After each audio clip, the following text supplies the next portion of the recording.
India is now the third largest startup ecosystem in the world, with more than 61,000 government-recognized startups. The country is also home to 83 unicorns with a total valuation of $277.77 billion. However, it hasn't been smooth sailing for all startups in the country. With the outbreak of the coronavirus pandemic, many startups have not been able to avail of the benefits by registering under the Department for Promotion of Industry and Internal Trade, which is the nodal department of startups. The government, therefore, may extend an income tax holiday to those startups whose benefits are set to expire this year. The Finance Minister had last year extended the eligibility for claiming a tax holiday by one more year until March 31st, 2022 to incentivize funding of startups. The tax holiday that has been announced by DIPP for all upcoming startups and the recognition that they get from DIPP. The income tax holiday is typically for 3 years. And, all of us know that some of the founders of upcoming startups require a little more than 3 years to get their products right or their service right, or even get their business revenues and income starts to come only after, say, 3 or 4 years.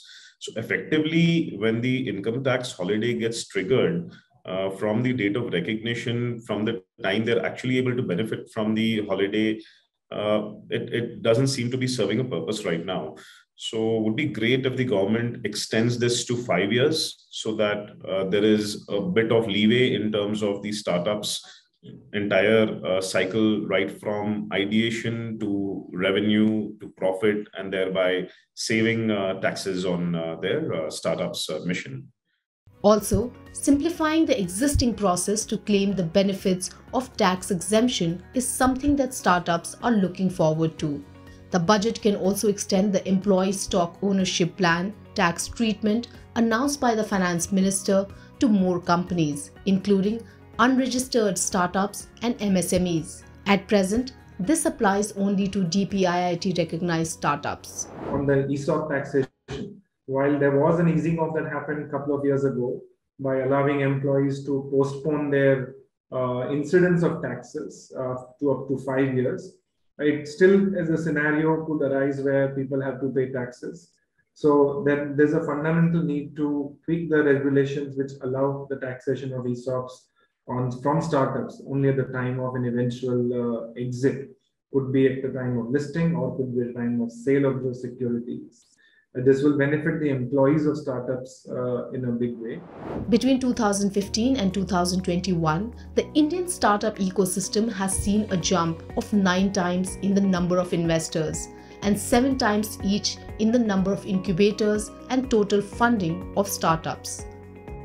Since 2011, when India got its first unicorn in Bengaluru-based edtech company InMobi, the journey of the country's startups has been rapid.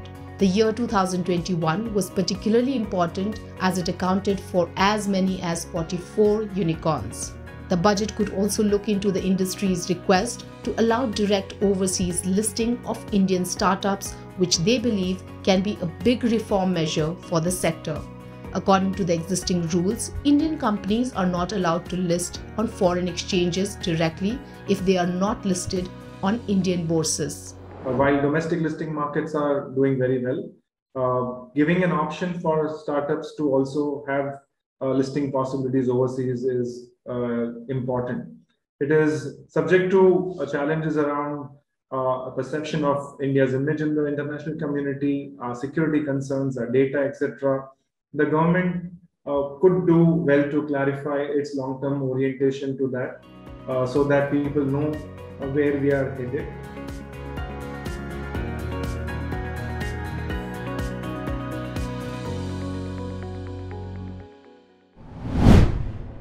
If you like this video, share it and subscribe to Business Standard. For more news, views and insights, log on to www.business-standard.com. Do also follow us on YouTube, Twitter, Facebook, Instagram, Telegram and LinkedIn.